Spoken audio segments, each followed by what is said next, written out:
Buen día, mi compañera Jazmín Olvera y una servidora, Fabiola Tafoya, en representación del comité organizador del proyecto CODEP 2021, le damos la más cordial bienvenida al segundo Congreso Internacional en Evaluación y Dirección Ética de Proyectos Públicos y Sociales. Antes de entrar en materia con la conferencia del día de hoy, quisiéramos compartir con ustedes la siguiente frase de Michael Josephson. La ética no es una descripción de lo que las personas hacen, es una prescripción de lo que todos debemos hacer. Con esta frase damos inicio a la introducción de nuestros ponentes. El día de hoy contamos con la valiosa presencia de 4 ponentes que nos acompañan desde España. Ellos cuentan con una destacada trayectoria en el sector financiero desde una perspectiva ética y social. A continuación, comenzamos con la semblanza de nuestro ponente. Doctora Leire San José. Ella es profesora titular de la Universidad del País Vasco en Bilbao, España, y es Visiting Research Fellow en Huddersfield Business School, con sede en el Reino Unido. Ella es licenciada en Dirección y Administración de Empresas en el área de finanzas y posee un diplomado como especialista en Economía Social y un posgrado en Métodos de Investigación. Leire es el líder de ESRI, Grupo de Investigación sobre Ética de Finanzas y Valor Social de la Universidad del País Vasco. Está acreditada como catedrática por la como pleno por Univasc. Tiene 2 sexenios de investigación y 3 quinquenios y ha obtenido 100 puntos de 100 en el programa Docentías que demuestra su excelencia. Bien, habiendo dicho esto, pues le damos la palabra a Leire para que proceda con su presentación. Muchísimas gracias a todos y muchísimas gracias por la organización de este segundo Congreso Internacional dedicado a la ética de los proyectos públicos y sociales. En este área, pues bueno, lo que vamos a hacer es revisar un poco desde la perspectiva ética y desde el propósito social, ¿no? Utilizando la contabilidad como un sistema, ¿no?, de medición y de aportación a ese propósito en las organizaciones, siempre desde la perspectiva de los stakeholders, de los distintos grupos de interés de las organizaciones. En mi intervención, pues precisamente voy a intentar focalizar los aspectos más importantes para la normalización de esta contabilidad y así es como se titula pues, mi ponencia, ¿no? Normalización de la contabilidad social, valor social para los stakeholders. En el grupo de investigación, como decía mi presentadora, lo denominamos ECRI, pues ya llevamos más de 10 años, ¿no?, tratando de desarrollar, ¿no?, este sistema contable desde la perspectiva social para y por el valor social de los stakeholders, ¿no? Y no solamente estamos en nuestra universidad, la Universidad del País Vasco, sino que hay muchas otras universidades, ¿no? Como colíderes tenemos a la Universidad de Deusto, pero tenemos pues otras 12 universidades estatales, las cuales pues, bueno, aportan y desarrollan conocimiento a esta contabilidad social. Pero luego tenemos sobre todo las empresas, ¿no?, que lo empezaron a aplicar, como es la Antey Batuac, y luego escucharéis a Ramón Bernal en su exposición hablando de la Antey Batuac, pero luego hay muchas otras, ¿no?, que se han adherido, que han aplicado, que han utilizado, y eso es lo que realmente sirve y vale para desarrollar todas estas perspectivas sociales dentro de las organizaciones. En mi presentación, pues bueno, voy a intentar establecer cuál es el objetivo, pero luego también una breve descripción de los sistemas de medición de sostenibilidad en este momento. Explicaré brevemente en qué consiste la contabilidad social y luego ya, pues bueno, daré unas pautas para cómo es posible esa normalización. En este caso, pues bueno, tenemos diferentes etapas, ¿no? La primera de las etapas para esa normalización, que ese es el objetivo, es desarrollar y validar la creación del valor social, utilizando no solamente el valor de mercado, que también genera una perspectiva o tiene una parte social, sino también esa perspectiva de no mercado. Esa es la primera parte, ¿no?, de aplicación, de utilización. Por eso utilizamos en muchas ocasiones lo que se denomina el Action Research, ¿no? Tenemos que trabajar, colaborar con la propia empresa. De forma externa es imposible, ¿no? Y tenemos que dar respuesta a los problemas que tienen las organizaciones, ¿no?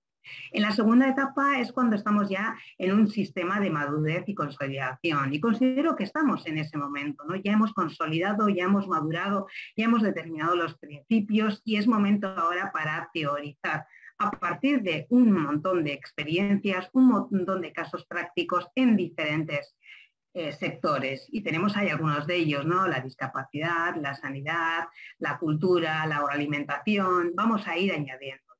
Y en esa última de las etapas es cuando, pues bueno, tendremos ese trade-off entre cantidad y calidad, pero sobre todo lo que tendremos que conseguir es la escalabilidad para lograr la propia normalización. Como decíamos antes, pues bueno, ha habido en este momento, tenemos o llevamos ya pues muchas décadas, ¿no? Desarrollando sistemas para medir la perspectiva social, el propósito social de las organizaciones. Primero es ¿por qué? Pues bueno, porque lo económico no es suficiente, ¿no? Para demostrar qué es lo que hacen las organizaciones y debemos integrar, utilizar todas estas variables que no son monetarias, pero que pueden llegar incluso a monetizarse, ¿no? Que es precisamente lo que hace nuestra contabilidad social. Como veis en este esquema, lo que hemos pretendido es establecer pues, una clasificación en función de dos criterios. Uno de ellos sería si está más enfocado al performance, al logro de resultados, y otro más si es con un propósito mucho más concreto, mucho más explícito, ¿no? En todos ellos, pues bueno, vemos que hay una alineación hacia esa sostenibilidad, hacia esa inclusión de lo social y también lo medioambiental, pero sí que luego tenemos esa segunda perspectiva o segundo de los criterios que es de lo particular a lo holístico, ¿no? A la inclusión de todos y cada uno de los stakeholders. Y además, luego, pues bueno, algunos de ellos lo hacen desde una perspectiva más cualitativa, otros de forma cuantitativa, incluso algunos, como sería la contabilidad social, pues llega a hacer la monetización, ¿no? Traslada todos esos valores sociales a moneda, ¿no? Y entonces, pues bueno, nos situaríamos en lo que tenemos a la derecha superior en ese cuadrante, pero luego vemos iniciativas como la del World Business Council for Sustainable Development, que incluye, ¿no? Que hace una agrupación pues de miles, ¿no? De indicadores, y entonces esto luego lo que hace es perjudicar a la hora de escalar y a la hora de normalizar. Y por eso tenemos que hacer temas más simples, más globales, consensuados y fiables. En este caso, pues bueno, tenemos la contabilidad social y es lo que vengo a presentar. En esta contabilidad social lo que hacemos es precisamente, pues en un primer momento, y como bien decíamos, ECRI es el que lo desarrolla, lo pone en práctica a partir del trabajo con la ANTE y Batuac, pero ahora ya tenemos esa experiencia de 300 organizaciones. Y tenemos ahora una serie de principios. El primero, uno de ellos es la teoría de stakeholder. Entendemos la organización como un sistema que tiene que dar respuesta, ¿no? A todos los intereses que tienen los diferentes grupos, ¿no? Los proveedores, los clientes, la administración, los financiadores, incluso el medio ambiente, podríamos decir. ¿Y cómo se hace? ¿Cómo se logra? Pues aplicando la perspectiva del fenómeno, ¿no? La perspectiva gracias al diálogo con los diferentes stakeholders. Y luego, una vez que tenemos todas esas variables de valor, tenemos que conseguir trasladarlo a euros y para eso utilizamos pues, la teoría del valor razonable, ¿no? Quizá en una organización no se ha cobrado por ello, pero eso no quiere decir que no exista ese valor y por eso tenemos que acudir, porque otras organizaciones lo hacen, porque hay un estudio que lo monetiza o si no podemos desarrollar nuestros estudios propios.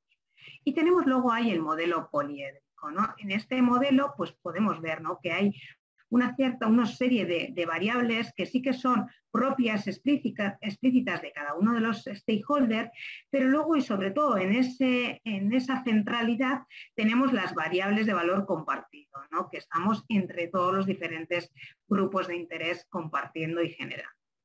De forma muy breve, este es el proceso. Primero realizamos un mapa un mapa de stakeholder, para saber a quién estamos generando ese valor social. Tenemos un diálogo con los stakeholders para filtrar, para conocer, para saber en ese fenómeno qué es lo que se está generando, y acabamos teniendo ese listado de variables de valor. Pero no solo eso, ¿no? En una etapa posterior lo que hacemos es llegar a monetizar, a contabilizar con euros en qué consiste cada una de las variables de valor que hemos generado.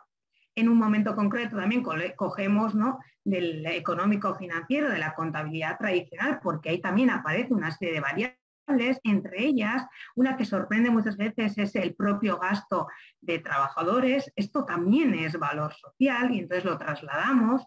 El valor también generado a la administración vía impuestos, el valor generado inducido a los proveedores, etc. Y en una siguiente etapa, pues ya integramos todo ese valor de mercado, pero esa perspectiva social, y el valor de no mercado.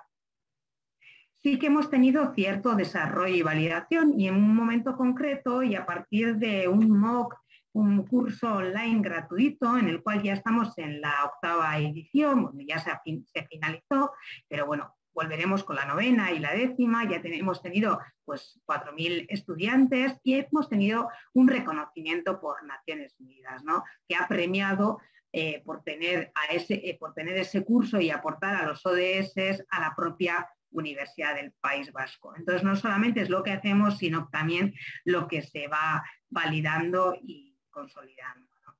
Y esto, como decíamos, es un tema que vamos aprendiendo, ¿no? Y de hecho lo que hacemos es teorizar a partir de la práctica, ¿no?, utilizando el Action Research.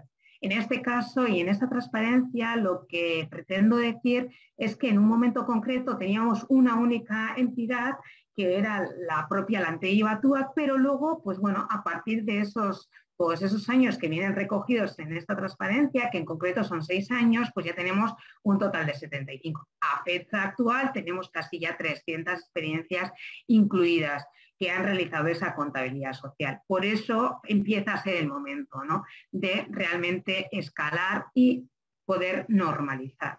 Y ahora vamos a pensar, ¿no?, ¿y cómo vamos a hacer esa escalabilidad? Y lo voy a hacer mediante un caso, ¿no?, el caso de los museos del País Vasco. En esta situación aplicamos lo que denominamos Action Research Training Experience. Y consistía en que un grupo promotor, un grupo de 8 museos del País Vasco, los principales excepto el Guggenheim, que era otra dimensión, pues bueno, todos esos museos lo que hacen es estandarizar, realizar esa contabilidad y consolidar, ¿no? Están realizando consensos en cuanto al mapa de stakeholder, en cuanto al listado de variables de valor, en cuanto a cómo conseguir filtrarlo y cambiarlo, transformarlo en euros. Pero una vez que tenemos esa primera etapa, ese grupo, pues tenemos que intentar escalarlo. Para eso tiene que ser algo sencillo, pero que sea trasladable a otros museos, y por eso en esta etapa, pues bueno, los museos catalanes, o algunos de ellos al menos, pues lo están aplicando. ¿Esto qué viene a decir? Pues bueno, que vamos a intentar escalarlo de forma cada vez más rápida, pero sin quitar esa calidad que decíamos antes, ¿no? Y por eso ese símil o ese trade-off entre calidad-cantidad. Sí que necesitamos que más lo hagan, pero no por ello vamos a tener que perder calidad en ese proceso. Y una vez que tenemos este proceso ya estandarizado, pues bueno, vemos que contribuye a la simetría de información, pero luego también a la estrategia, ¿no? Contribuye a la mejora en la generación y distribución de valor social. Y todos estos procesos de escalar, ¿cómo se hacen? ¿O qué es lo que generan? Pues generan sinergias, conseguimos tener feedback y entonces los próximos revisarán lo que han hecho los anteriores y probablemente mejoren el propio sistema de contabilidad social, compartirán conocimiento, entusiasmo, también miedos, pues porque las cosas novedosas pues surgen o generan ciertos temores a no conseguirlo, a no poderse adaptar. Generan en sí mismo valor, pero sobre todo van validándolo, ¿no? Y por eso hemos conseguido tener ese consenso en el mapa de stakeholder y por eso han llegado a aprender de forma colaborativa en ese diálogo con los stakeholders y en esa filtración Y entonces ahora lo que están haciendo ellos en los siguientes museos, pues bueno, ir colaborando, ayudándoles, compartiéndoles desde la propia práctica, ¿no? Y no tanto desde la propia universidad. Ya para finalizar, las principales conclusiones obtenidas. No es suficiente la contabilidad económico-financiera para demostrar el valor total generado por una organización, y por eso tenemos que dotarnos de sistemas de medición. Hemos visto que cada vez se ha ampliado, ¿no? Tenemos muchos sistemas, pero uno de ellos pues, es el de la contabilidad social, que consigue monetizar el valor social generado por las organizaciones, consigue conocer a partir del diálogo qué es lo que valoran los propios stakeholders. Conseguimos cuadrarlo o integrarlo con lo que se genera en la contabilidad económico-financiera, de tal forma que existe una integración única. Se da respuesta a esa necesidad social sobre el propósito social de las organizaciones. Existen algunos sectores ejemplares porque ya han ido avanzando, porque han sido pioneros, porque están siendo tractores del resto, y entre ellos tenemos pues, la discapacidad, la cultura o la alimentación y la sanidad. Aunque luego, pues bueno, tendremos a Pedro que nos va a contar, ¿no?, qué es lo que vamos a intentar hacer a futuro. Se ha desarrollado, validado, sistematizado la contabilidad social, pero ahora se requiere de esa escalabilidad para conseguir la normalización. Y por último, la colaboración es imprescindible entre universidad, empresa, consultoría y apoyo de las instituciones públicas. Tenemos aquí una serie de referencias bibliográficas, porque no solamente aplicamos, sino también publicamos y divulgamos en la academia. Y nada más, muchísimas gracias y estaré dispuesta a realizar los comentarios, escuchar los comentarios, sugerencias, si tenéis a bien realizar. Muchas gracias, doctora Leire. Muy interesante todo lo que nos platica. Y bueno, vamos a pasar a una ronda de preguntas y respuestas, si nos podría apoyar. Son un par de preguntas. Bueno, retomando el esquema que mostró hace un momento, ¿cuál es la parte más compleja del proceso de la contabilidad social? Bueno, aquí cada uno lo vive de una forma, ¿no? A mí me gusta o me parece complejo esa parte en la cual dialogamos con los propios stakeholders. Creo que en sí misma el sistema no es difícil, pero tenemos que acudir, que enfrentarnos, que preguntar y tener una mente abierta, ¿no?, de saber qué es lo que nos van a responder. Pero ciertamente cuando hablamos con los distintos o cuando aplicamos todo este sistema, una de las complejidades mayores es cuando se trasladan a euros esas variables de valor, ¿no? Sobre todo por ese miedo, por ese temor. Sí que es verdad que casi siempre, o podemos recordar cómo normalmente el 50% de lo que se oye es lo que se recuerda, ¿no? El 50% solamente acabamos siendo capaces, ¿no?, de recordar, ¿no?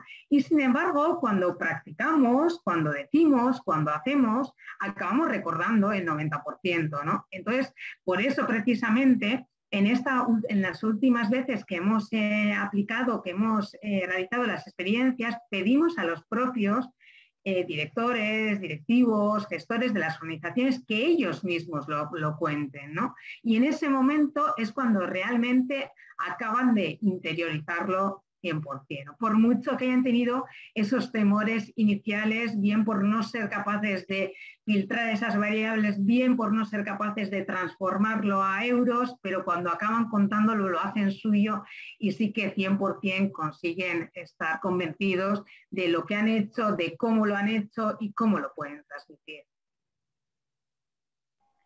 Muchísimas gracias, doctora Leire.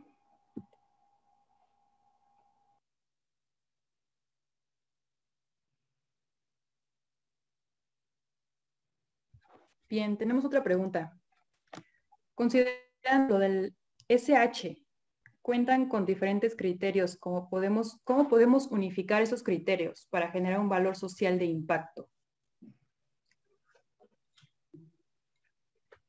Bueno, existen distintas perspectivas, ¿no?, en cuanto a la contabilidad social, ¿no?, en cuanto al propósito social, ¿no?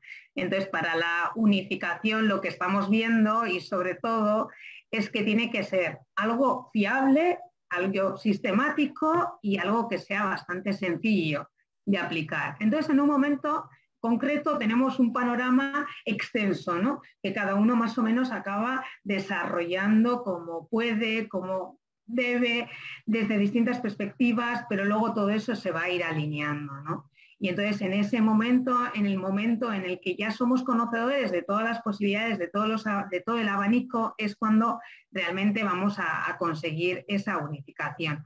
Sí que es verdad que esta contabilidad social se hace de forma sectorial, ¿no? Cada uno de los sectores va a tener esa parte de valor de no mercado con ese listado de variables de valor. La primera de las partes, sobre todo, va a ser común para prácticamente todas las organizaciones. Y luego, dependiendo de la especificidad, dependiendo de la cultura, dependiendo de la situación, pues cada una de las organizaciones podrá incluir alguna de las variables de valor más específicas, ¿no? Que no hayamos podido unificar en esta contabilidad social. Ok, y respecto a considerar una escala de manera internacional, ¿se ha planteado una unificación? Por supuesto, de hecho, en uno de los sectores, porque aquí también vamos un poco por oportunidades o porque necesitamos de la aplicabilidad, ¿no? De que haya organizaciones que quieran aplicarlo. Y precisamente aquí hemos tenido la suerte de estar en un proyecto de Erasmus, en un proyecto europeo, en el cual el sector de la agroalimentación pues lo va a aplicar, ¿no? Entonces ya estamos dando los primeros pasos para unificarlo, al menos a nivel europeo, en el sector de la agroalimentación. Pero no creemos que vaya a ser diferente. Si en México estáis interesados en esa aplicación, consideramos que la cultura mexicana está totalmente alineada, ¿no? Con ese propósito social en la agroalimentación, probablemente también en otros sectores, no sé si en todos, porque habría que ver un poco la casuística, pero creemos que hacia ahí es donde hay que ir, ¿no? Hacia la internalización. De hecho, precisamente en el caso de los museos que hablábamos, que lo hemos hecho en el País Vasco y en Cataluña, que son dos zonas de España, pero precisamente los consejeros están pensando en esa internacionalización. Lo que pasa es que vamos paso a paso, ¿no? Primero que unas pequeñas organizaciones lo hacen, lo trasladan a otras, se consolida y en ese momento es cuando podemos presentarlo a nivel internacional para que así se aplique también en otros países.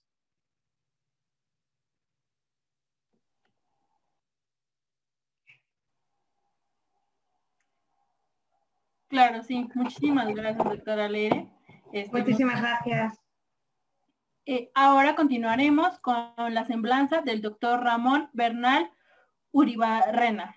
Es el director administrativo financiero de Fundación Lantelli Batuac desde hace más de 10 años y desde el 2015 presidente de Funco. Licenciado en Ciencias Económicas por la Universidad del País Vasco y MBA por el Instituto de Empresas. Participa desde su origen en GEA Accounting, en el que ostenta el cargo de director financiero. Ha participado en numerosos trabajos sobre valor social y en concreto lidera el grupo de trabajo del área de discapacidad. Sin más por preámbulos, demos una calurosa bienvenida a nuestro ponente Ramón Bernal Uribarrena. Muchísimas gracias. Muy buenas tardes desde aquí, buenos días en México. Lo primero, felicitaros por la iniciativa, por el proyecto que habéis montado y la buena organización, y agradeceros mucho que hayáis invitado a los compañeros con los que estamos y a mí mismo también para poder comentar hoy los proyectos en los que estamos hablando.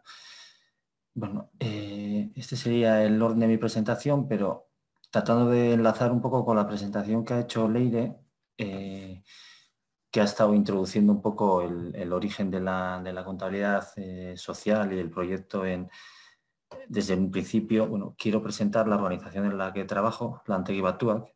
Es un nombre que os suena extraño. La traducción desde euskera, desde el vasco, es Talleres Unidos.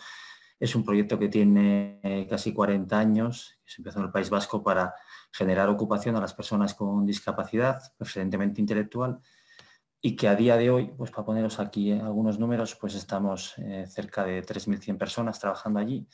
Somos una organización que tenemos 25 centros de trabajo en un territorio muy pequeño y un volumen de actividad de unos 100 millones de euros.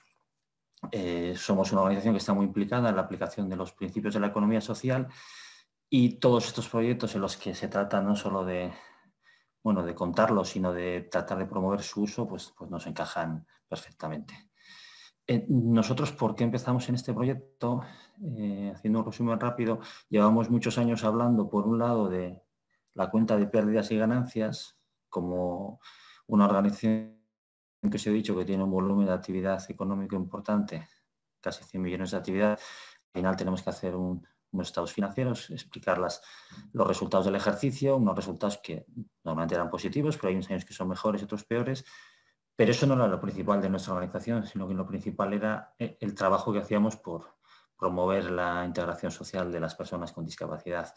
Entonces nos faltaba un lenguaje común que pudiera explicar los resultados que se hacían y que luego permitiera gestionar.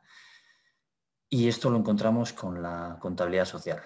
Nos es mucho más fácil explicar lo que hacemos como organización a través de la contabilidad social y dejamos la contabilidad económica para el reporte a la administración o la hacienda pública para pagarle los impuestos que corresponda, y nos gusta mucho más tener un relato de este estilo. Nosotros contamos que en el territorio tenemos pendiente cerrar el año 2020, está ya cercano, pero el año 2019, en el pequeño territorio en el que estamos, que es un territorio de Vizcaya, que desde un sitio al otro va a ser en una hora prácticamente, somos una organización que hemos sido capaces de generar 214 millones de euros de valor. ¿Y cómo lo hemos generado? Lo hemos generado a la administración, lo hemos generado a las familias de estas personas, a la sociedad, a través del valor que generamos para nuestros clientes, a través de los salarios, de los impuestos, a nuestras personas trabajadoras, a los proveedores a los que les compramos en nuestro territorio. Eso permite generar un mayor beneficio para todos. Entonces, este lenguaje y este modelo de contabilidad social, aparte de para usarlo las propias organizaciones, ya es el caso concreto que os quiero contar, lo estamos tratando de aplicar en otras utilidades. Y una cosa en la que entendemos que hay un efecto posible muy importante sería la compra pública. Para hacer primero una contextualización de lo que es la compra pública en Europa con respecto a lo que puede ser en América Latina. En Europa los procesos de compra pública ya están muy organizados, muy estructurados. Ya el poder hacer un mal uso de la compra pública a nivel de las adjudicaciones malintencionadas, eso ya no pasa. Hubo un momento que lo que se quería era liberar la competencia, se consiguió.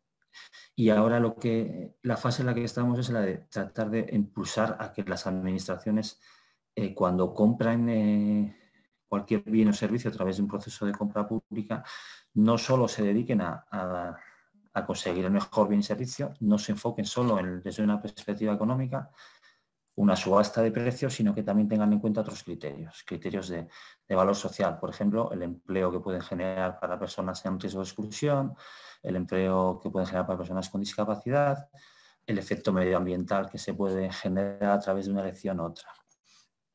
Esto normalmente estos pasos suelen ser complicados en la administración porque hay mucho marco normativo, mucha legislación que dificulta los movimientos, pero en esta breve presentación ya recojo cómo en el marco europeo, ya desde la Estrategia Europea 2020, se les pide a los países que hagan normativas que avancen hacia eso, hacia que haya un crecimiento inteligente y sostenible a través de la compra pública.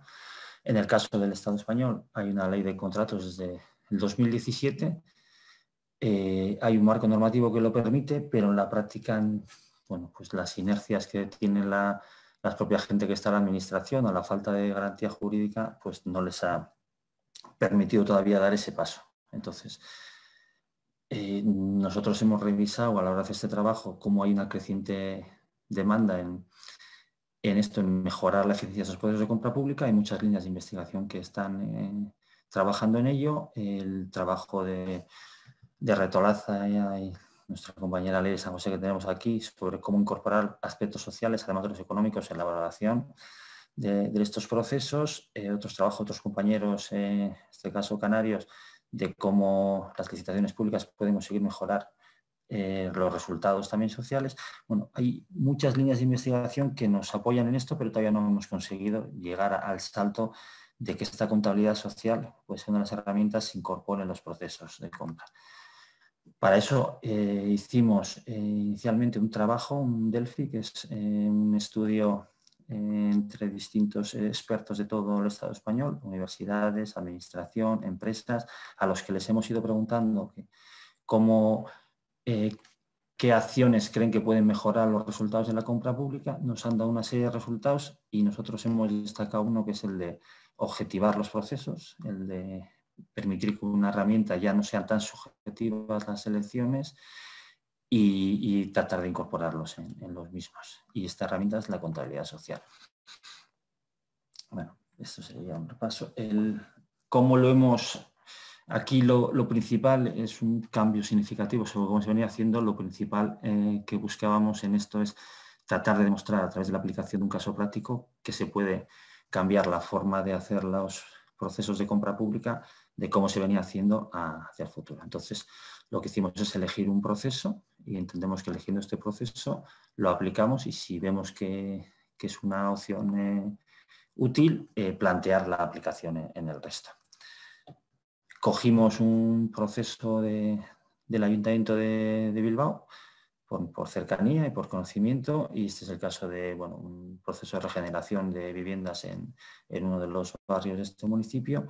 Y el proceso lo que iba era, asignaba una licitación de 200.000 euros, había 4 empresas y eran todos los criterios los que se utilizaban para la asignación. El técnico, cuáles de las memorias, la valoración de cada una de las memorias técnicas presentadas, y el otro era el precio. Y ahí hubo un proceso de selección. Nosotros lo que propusimos es el mismo proceso, con la parte técnica igual, la económica igual, con la misma valoración, pero incorporar un nuevo criterio, que sería el social. ¿Qué valor social propone o va a poder generar cada una de las empresas si resulta adjudicataria? Hicimos la aplicación. En todo este caso, os dejaré la presentación porque ahora igual es difícil de comentar todo aquí.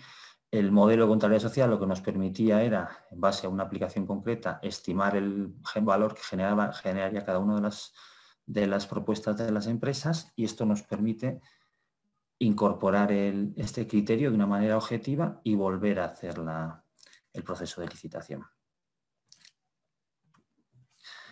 ¿Qué conclusiones nos deja? Bueno, pues que hay una opción, que normalmente se solía siempre argumentar desde las administraciones que ese tema, el del valor social o el del criterio medioambiental, no se podía incorporar. En una aplicación práctica ya estamos viendo que se puede. Ahora lo que tenemos que trabajar en cómo ya diseñamos un modelo muy testado, muy objetivo, que permita que esta aplicación sea constante y que no haya recursos de las empresas que no son adjudicatarias en los procesos. Bueno, para ir cerrando, ¿qué conclusiones vemos? Bueno, pues que el tema de recoger el valor social, el recoger algo más que los datos económicos que hacen las organizaciones, ha llegado para quedarse. Es algo que hace unos años aquí nos parecía todavía muy lejano, pero que ya está siendo, una auténtica necesidad. Las normativas van hacia ello. Y que en este caso, para los procesos de compra pública, que les cuesta un poquito más saltar por esta burocratización que tiene la administración, pues ya estamos presentando una alternativa, que sería la contabilidad social, que ya se ha testado en un ejemplo que puede funcionar, y que lo que estamos buscando en todo el Estado o en cualquier sitio en que se pueda son administraciones atrevidas que quieran empezar a utilizar este modelo, entendiendo que al final, cuando hagan los procesos, pues además de poder limpiar el edificio público, pues van a poder dar empleo a las personas que lo tienen más complicado, y eso va a dar un doble resultado en el territorio en el que se encuentra. Pues sin más, muchísimas gracias por la atención y a vuestra disposición para cualquier pregunta que queráis hacer.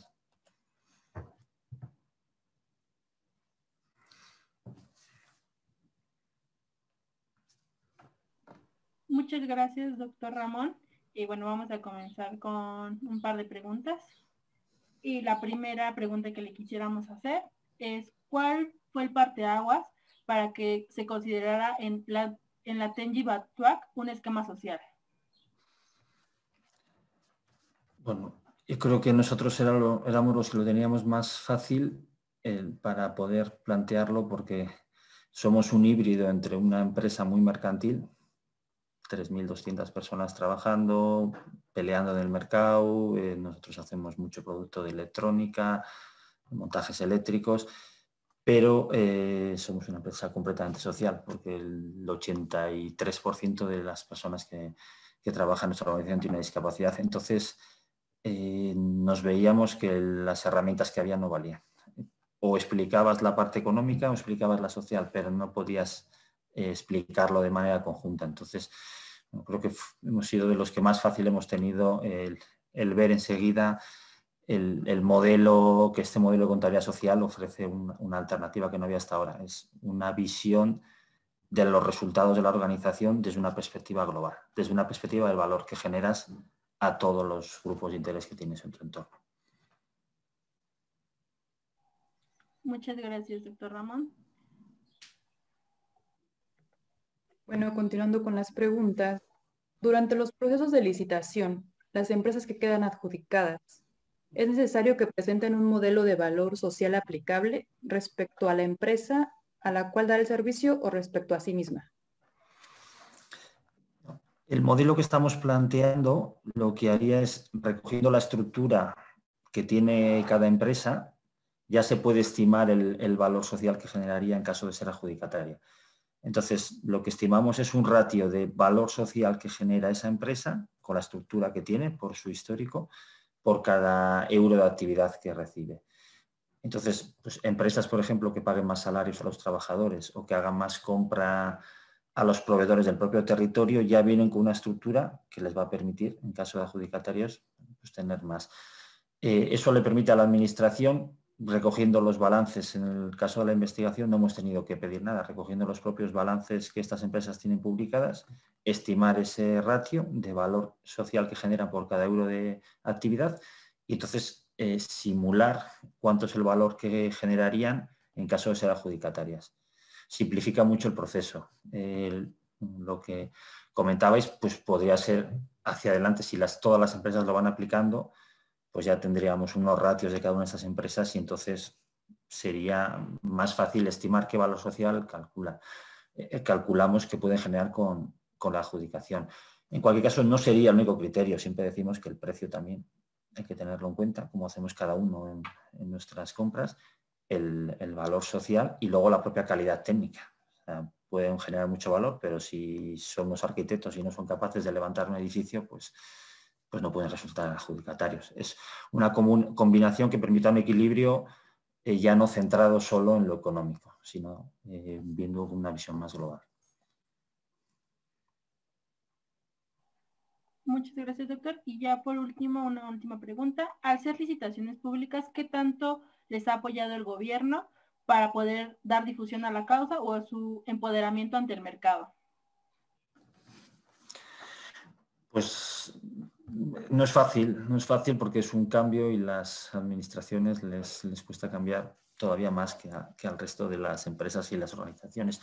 Hemos recibido apoyo, sobre todo en nuestro caso, las administraciones más cercanas, que nos han analizado, han visto el proyecto. Algunas quieren hacerlo más locales, pero les da miedo que en caso de aplicarlos de primeras pues tengan algunos recursos. Entonces, tenemos la semana que viene en concreto presentaciones ya con las más grandes, la Diputación del Territorio de Vizcaya, que les gusta mucho el proyecto, pero que ya están con ese pasito de vamos a atrevernos a aplicarlo de manera continua y a ver si funciona. Bueno, es algo que va más despacio de lo que nos gustaría, pero es que es la manera de cambiar esto, es pues dando muchas garantías de que el cambio se ha hecho bien y que no está intencionado para orientar la compra hacia otro sitio, ¿no? Sí, claro. Muchísimas gracias, doctor Ramón, por su presentación. Muchas gracias a vosotros, encantado. Maestro Pedro José Ponce Lozano. Es graduado en Filosofía, Política y Economía por la Universidad de Deusto y Universidad Pontificia, comillas, ICAI, ICADE, y está finalizando el máster universitario en Dirección y Gestión de Recursos Humanos en la Universidad Oberta de Cataluña. Es miembro del grupo de investigación ECRI, Ethics in Finance and Social Value, de la Universidad del País Vasco. Ha trabajado en Ilunion y Software AG España y en la actualidad trabaja en Asisa España, cooperativa de seguros médicos con más de 40.000 especialistas y 1.000 centros. Dicho lo anterior, le damos la palabra al maestro Pedro. Muchísimas gracias. Antes de comenzar, agradecer la invitación para estar hoy con vosotros aquí. Y nada, y empezar esta presentación sobre los retos de futuro que tenemos en el sector sanitario y creo que desde la contabilidad social podemos darle respuesta. En primer lugar, quería resumiros lo que voy a tratar. Voy a explicar un poco qué es Asisa, por qué es necesario en nuestra compañía medir el valor social, qué puede aportar la contabilidad social, la teoría de stakeholder, como una solución para ese valor social y unas breves conclusiones. En primer lugar, comentar que Asisa es una cooperativa de médicos de capital 100% español. Aunque tenemos un cuadro médico de 40.000 facultativos, como bien comentabais al principio, está formada por cerca de 10.000 médicos cooperativistas. Al ser una cooperativa se nos engloba dentro de la economía social y por tanto carecemos de ánimo de lucro y revertimos todos nuestros beneficios en la mejora y en la investigación. Mejora de nuestras instalaciones y la investigación médica o de otras ramas como la que tenemos hoy aquí. Nuestros órganos de gobierno son elegidos democráticamente y somos una de las principales compañías del sector sanitario español, que contamos con aproximadamente 2,5 millones de asegurados. Además, Grupo Asisa no es simplemente una aseguradora, sino que contamos con diferentes líneas de negocio o diferentes unidades estratégicas de negocio en el sector de la salud y el bienestar, como puede ser HLA, Grupo Hospitalario, que son los hospitales de nuestro grupo. Asisa Dental, que es la empresa dentro del grupo Asisa en la que yo trabajo o destino mayor parte de mi jornada laboral, que no tenemos una red propia de clínicas odontológicas de alrededor de 50 en España, en Emiratos, Brasil y en Portugal en breve.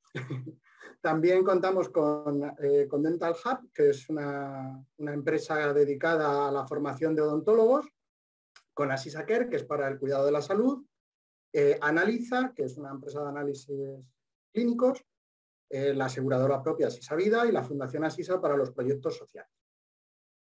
¿Por qué creemos que en Asisa es necesario medir el valor social?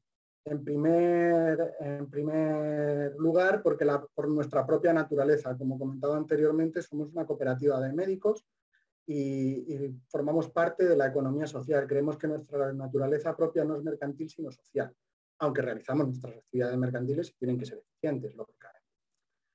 Además, nuestro sector, creo que la COVID lo ha puesto de manifiesto, nuestro sector tenemos un importante peso ético y bioético.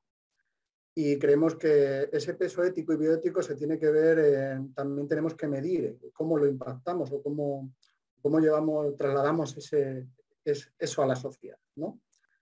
Además, tenemos un mundo de incertidumbre en la sanidad derivada de la pandemia producida por la COVID, que creo que es a nivel global, y concretamente en España, pues se han notado ciertas carencias del propio sector, lo cual una reflexión profunda pues siempre es interesante y más desde la ética y desde el valor social.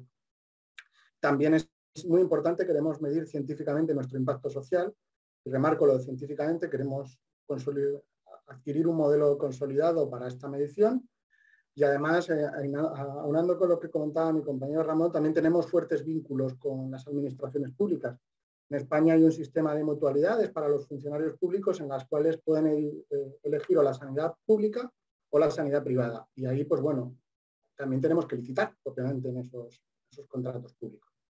Y luego, además, todo todo lo que engloba la contabilidad social está alineado con nuestros objetivos en corresponsabilidad y en sostenibilidad. Y también nuestra vinculación estratégica en Grupo Asisa. Grupo Asisa creemos que la sostenibilidad, el valor, la sociedad, pues, está intrínseco en nuestra propia estrategia empresarial. La contabilidad social y la teoría de stakeholder como una solución, creemos que es una solución para medir el valor social, ya que nos va a permitir saber la percepción que tienen nuestros grupos de interés, y esto es muy importante. A día de hoy desconocemos si nuestros grupos de interés tienen cuestiones en común, no las tienen, inquietudes, quizá lo que pensamos no es lo que realmente es, y creemos que este modelo poliédrico nos puede arrojar algo de luz. También complementa a nuestros reportes financieros porque es muy importante, hablamos en euros. Creo que es muy interesante que lo social también lo podamos medir, simplificar muchas veces en euros. Y por último, permite medir el impacto social en unidades monetarias, como decías, y ser lo que complementa nuestra información económico y financiera, que creo que para los directivos muchas veces lo social cuesta mucho, es más fácil de ver lo monetario. Entonces, si conseguimos hablar todo en el mismo idioma, creo que adelantamos mucho. Por eso creemos que la metodología analítica y sistémica es pues la más viable para el modelo. Esto, como lo he explicado con anterioridad Leire, lo voy a saltar un poco. Y bueno, en conclusiones, cuando hemos empezado a introducirnos en este mundo, creemos que nos va a ayudar la contabilidad social en la implementación de la misma a conseguir mejores decisiones estratégicas, a conocer el impacto de nuestra gestión y mejorar nuestra comunicación con nuestros grupos de interés, mayor información y, por tanto, mayor corresponsabilidad con el entorno, y medir científicamente acciones de responsabilidad corporativa, de sostenibilidad en diferentes ámbitos, la cultura, la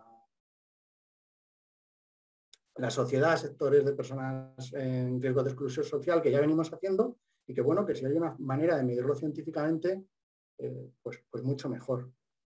Y por último, nosotros, Grupo Asisa impulsa la innovación y la investigación, y por tanto, todo esto que os estaba contando, se está actualmente firmando un acuerdo de colaboración con la Universidad del País Vasco, con el grupo ECRI y el grupo Asisa, para que todo lo que os contaba se englobe dentro de un acuerdo de la colaboración con la universidad y se pueda obtener, o en caso pueda investigar dentro de Asisa, con la financiación de Asisa, para que este proyecto pues tenga una tesis doctoral con una mención industrial. Os dejo mis datos de contacto y nada, muchísimas gracias por todo. Muchísimas gracias a usted, maestro Pedro José. Y vamos a continuar con una ronda de preguntas, un par de preguntitas, para que si nos puede ayudar a contestarlas.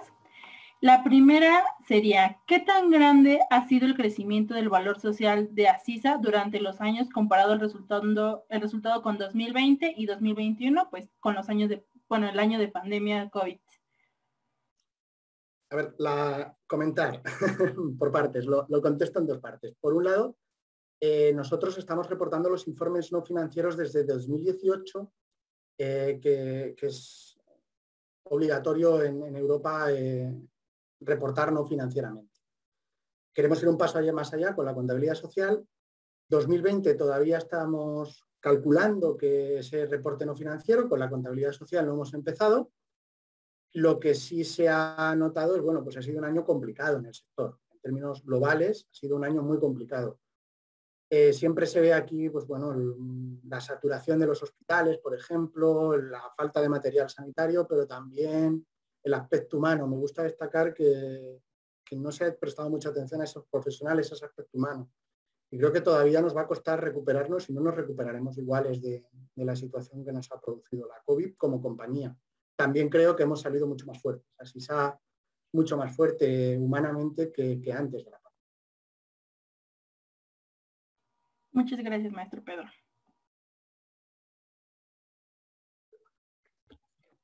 Bueno, la siguiente pregunta que le tenemos es, ¿podría darnos un ejemplo de cómo podríamos medir científicamente el impacto social? Vale, de eso se trata la investigación. La cuestión que queremos para medir científicamente este impacto social, lo que hemos creído desde Asisa que era más viable, era utilizar la propia contabilidad social, porque había evidencia científica y había, como comentaba Leire, muchísimos casos de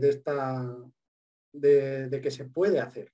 Entonces, como creemos que lo básico es aunar universidad y empresa, a partir de aquí creemos que ese tipo de la contabilidad social es un método científico que nos va a ayudar a poder medir ese impacto social, a poder saber cómo estamos repercutiendo en nuestros grupos de interés. Es que para nosotros es un campo, o sea, no está abierto. Vamos a descubrirlo ahora, porque no sabemos realmente si impactamos mucho, si impactamos poco. Es más, tenemos la sensación de que para lo que nosotros es importante, para otros grupos de interés no lo es. Creo que este diálogo que vamos a abrir con los grupos de interés va a ser magnífico para medir científicamente esto.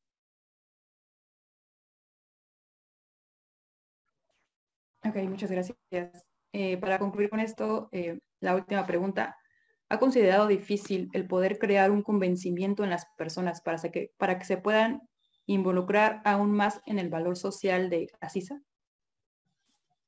A ver, creo que aquí hay dos lecturas. Por un lado, es cierto que siempre que viene lo social a la empresa, por mi experiencia profesional, siempre en el campo de lo social, es complicado explicarle a los directivos lo que es lo social.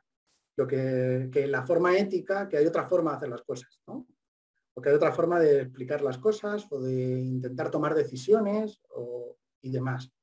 Cuando se habla de responsabilidad corporativa siempre se dice que tiene que emanar desde la alta dirección hasta la última persona de la compañía, tiene que creer en la sostenibilidad. Entonces creo que eso es lo importante, conseguir que la compañía crea que puede hacerlo, ¿no? Y por otro lado, para mí en Asisa ha sido muy fácil. Asisa es una compañía que apuesta por la investigación y la impulsa, es más. Entonces, cuando llegué con este proyecto, de la mano del profesor Retolaza y de Leire, nos abrieron las puertas de la compañía. Entonces, eso siempre, pero es esa situación particular de que ellos apuestan por ello y fue fácil convencerles a que este proyecto lo podíamos hacer. Pero es muy complicado, por tónica general.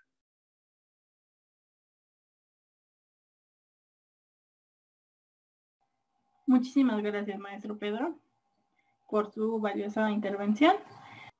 Continuamos con la conferencia del doctor David Robles Elorza. Es miembro del grupo de investigación SRI, Ethics and Finance and Social Value, de la Universidad del País Vasco, en el que participa activamente dentro del ámbito de las finanzas. Dispone de experiencia práctica tanto en el sector privado como en la administración pública. Sus principales intereses en la investigación se centran en el análisis del aplazamiento financiero desde una perspectiva ética y social, así como el estudio de género en la estrategia empresarial. Está en la actualidad realizando una estancia con expertos financieros de la Open University de Reino Unido y está en su fase última para presentar su tesis doctoral. Sin más preámbulos, demos una calurosa bienvenida al doctor David Robles Elorza. Muchas gracias. En primer lugar, me gustaría agradecer a la Universidad Nacional Autónoma de México y especialmente a la organización del Congreso la oportunidad de poder compartir esta investigación. La investigación estudia la relación del apalancamiento financiero con el performance social, desde una aproximación multipartícipe que faculta la teoría stakeholder, pretendiendo ir más allá de la típica aproximación financiera. La principal idea es remarcar que actuar sobre la estructura financiera de las empresas es una decisión de gestión. Revisando la literatura se pueden encontrar diferentes aproximaciones. Existe un punto de partida para el apalancamiento financiero donde las principales teorías financieras convencionales serían la teoría de irrelevancia de la estructura de capital con las proposiciones primera y segunda de Modigliani y Miller y un desarrollo posterior con la Trade-off Theory, la Peking Order Theory. El problema de todas estas teorías es que están basadas en asunciones irrealistas. Todas las partes no están igualmente informadas, existen asimetrías de información. También hay conflictos de intereses. El objetivo de la empresa tiene un proceso de maximización, pero enfocado ¿en quién? en los accionistas o en los stakeholders. Por tanto, se podría plantear una primera aproximación de la teoría de agencia en la que el apalancamiento financiero estaría basado en esta teoría, en la teoría de agencia, donde tendría el performance financiero como objetivo final. Aquí estaría orientado a los accionistas. Se buscaría la maximización del beneficio económico. Pero también más aproximaciones. Tendríamos desde la teoría stakeholder y basado en la instrumental, podríamos ver que el apalancamiento financiero se puede fundamentar en la teoría de agencia y se complementa con la teoría stakeholder a través de una aproximación instrumental donde el performance social aparecería como un objetivo secundario y el performance financiero sería el objetivo final de nuevo. También estaría orientado a los accionistas y también se buscaría una maximización del beneficio económico. La diferencia es que aquí intervenía la teoría stakeholder con un carácter instrumental. Por último, yendo más allá, si se buscaría una aproximación stakeholder normativa, tendríamos que el apalancamiento financiero se apoyaría únicamente en la teoría stakeholder y tendría el performance financiero como objetivo secundario, donde el performance social sería el objetivo final. De este modo, se orientaría a los stakeholders y aquí lo que se buscaría es la maximización de la distribución del valor añadido. En diferencia con las anteriores, tendríamos un cambio de rol donde se intercambiaría el objetivo principal con el objetivo secundario y cambiaría de orden el performance financiero y el performance social. En esta figura podemos ver las tres aproximaciones que hemos explicado y desgranado y aquí se podría ver el desgrane de la teoría de agencia, la teoría stakeholder instrumental y la teoría normativa. Una vez expuesto el marco teórico de la investigación, podríamos pasar con el estudio empírico. Para hacer el estudio empírico tendremos que hacer una selección de la muestra. En este caso se van a analizar las empresas españolas y la metodología que se va a emplear es el análisis envolvente de datos y la regresión multivariante. La fuente de obtención de los datos es SABI. SABI es un sistema de análisis de balances ibéricos. Es el acrónimo, es una base de datos que contiene datos contables de España y de Portugal. Y en este caso lo que vamos a hacer es coger el país de España con el universo de la población de las empresas españolas y haríamos una extracción de una muestra y para ello emplearíamos un muestreo aleatorio estratificado. Los estratos que vamos a seleccionar son el sector, el tamaño y la región. El sector de actividad se podría detallar, son industria, construcción, servicios, y en el tamaño pues tendríamos, según la definición de la Comisión Europea, las pequeñas, medianas y grandes empresas. Vamos a descartar las microempresas por ser empresas de menos de 10 empleados y ser muy pequeñas. Y la región, dentro de lo que es el país de España, tenemos la definición que reporta el Parlamento Europeo a través de las unidades territoriales estadísticas, que divide en diferentes regiones que van por asuntos administrativos y por cercanía geográfica la descomposición del país de España. Y haciendo todos estos pasos obtendríamos una muestra final de 1.182 empresas. Lo que pasa es que para hacer el análisis, previamente en la metodología tenemos que encontramos diferentes problemas. Entre ellos estaría que hay un problema de consenso en la medición del performance social. Tenemos diferentes índices como el KLD, el índice Dow Jones, Etibel. Hay diferentes medidas o formas de medir el performance social. Y aquí el principal problema es la disponibilidad y el acceso a la información. Mayoritariamente son bases de datos privadas y de pago. Entonces, lo que entendemos es que resulta necesario desarrollar un índice de eficiencia social que establezca una medida de eficiencia social basada en la distribución de valor añadido entre los stakeholders. Esta herramienta tendría unas características de que sería replicable, comparable, global, estándar, universal para diferentes sectores de actividad, distintos tamaños de empresas y se podría aplicar en diferentes países o regiones. Para construir el índice de eficiencia social como se ha comentado previamente, se utilizaría el análisis envolvente de datos, que es un método no paramétrico, no requiere especificar ex ante una función de producción o de costes y mediría la eficiencia relativa entre sí de las empresas. Para ello, se utilizaría como input el activo, la estructura económica de la empresa, y se pondría, en este caso, se buscaría la maximización de los outputs, que en este caso estarían representados por los gastos laborales, que identifican a los trabajadores, los gastos financieros a los prestamistas, los dividendos a los accionistas y, por último, los impuestos a la sociedad en general. Y esto se basaría en el estado de valor añadido, que está basado en la contabilidad y es otra forma de representar la cuenta de pérdidas y ganancias, pero en lugar de centrada en únicamente los accionistas, sería en la distribución de valor para todos los stakeholders. Una vez calculadas todas las variables, podríamos pasar a la proposición del modelo.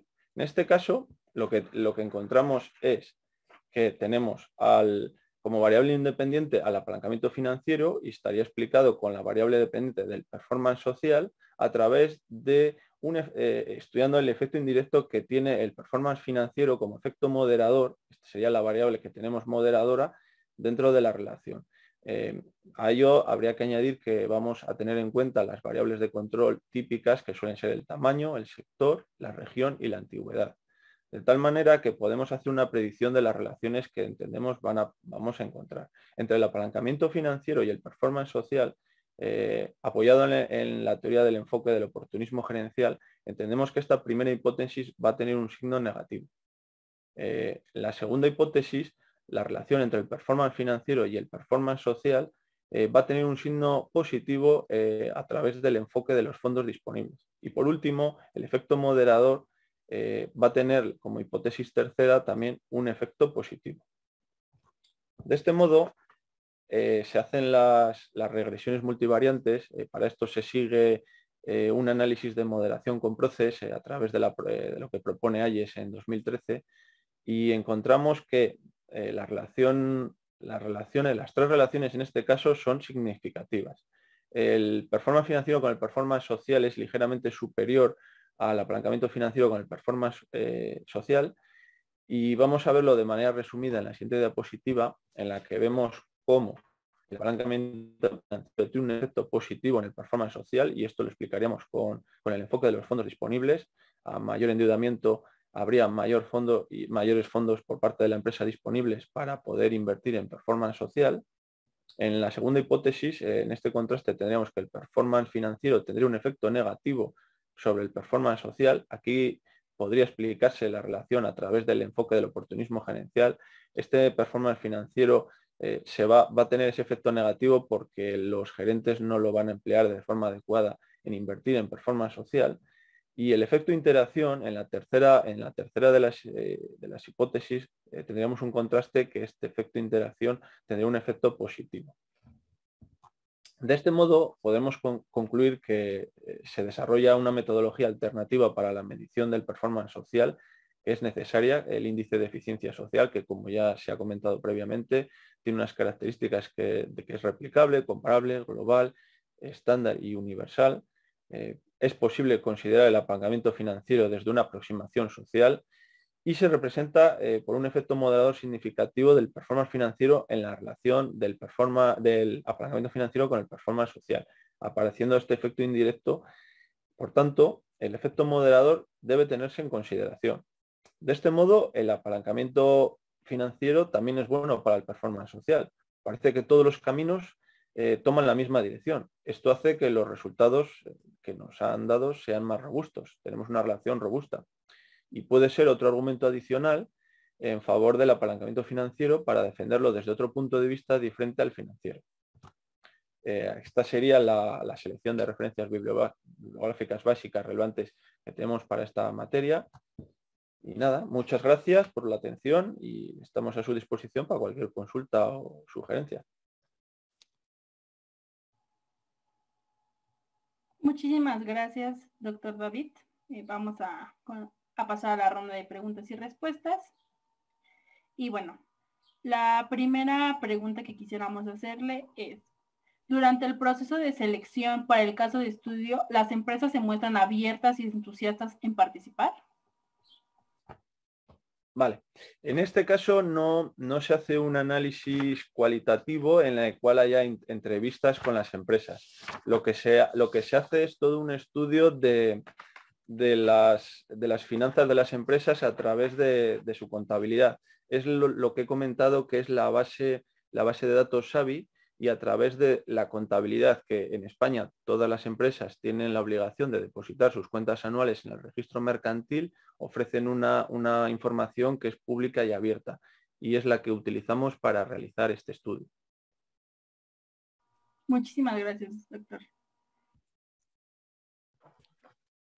Como siguiente pregunta tenemos, para evitar que el efecto oportunismo gerencial sea negativo, ¿considera necesario desarrollar una estrategia de acomodamiento a las personas que tomen como suya el rol social? Pues como han comentado los compañeros anteriormente, al final el tema social es algo que es un problema actual y que la sociedad cada vez está solicitando y requiriendo más. Entonces es muy importante sobre todo la información. Para eso las directivas europeas que se están transponiendo a la normativa nacional de información y transparencia y de información no financiera como algo complementario a la información financiera tradicional, creo que es un paso muy importante que está haciendo que se tome en valor este tipo de información adicional que es necesaria. Por tanto, yo creo que las empresas y sus componentes lo están empezando a entender y cada vez son más partícipes de lo mismo, de contribuir a ello. Ok, gracias. Y para concluir con las preguntas, ¿qué programas informáticos son utilizados para realizar las regresiones multivariantes? Se utiliza SPSS a través de una macro que se denomina Progress, que desarrolla el profesor Ayes en 2003. Ok, muchas gracias. Muchas gracias. Y doctor David, en caso de que nuestro público quisiera ponerse en contacto con usted, ¿por qué medio podrían llevarse a cabo esta interacción o cómo lo podrían encontrar? Perdone, no he incluido el correo electrónico, pero bueno, sería daroel5@hotmail.com. Muchísimas gracias, doctor David. Nosotros incluimos su correo por ahí. Y muchísimas gracias por su intervención. Muy interesante su ponencia. Y pues agradecemos a la doctora Leiry San José, al doctor Ramón Bernal Uribarrena, al maestro Pedro José Ponce Lozano y al doctor David Robles Elorza por su valiosa contribución en la conferencia del día de hoy. Muchas gracias a todos por su participación. Los invitamos a contestar la encuesta de retroalimentación que se está publicando en los comentarios de esta sesión para conocer su opinión sobre este ciclo de conferencias. Asimismo, los invitamos a permanecer atentos a nuestras redes sociales donde se publicarán los próximos eventos. Muchas gracias.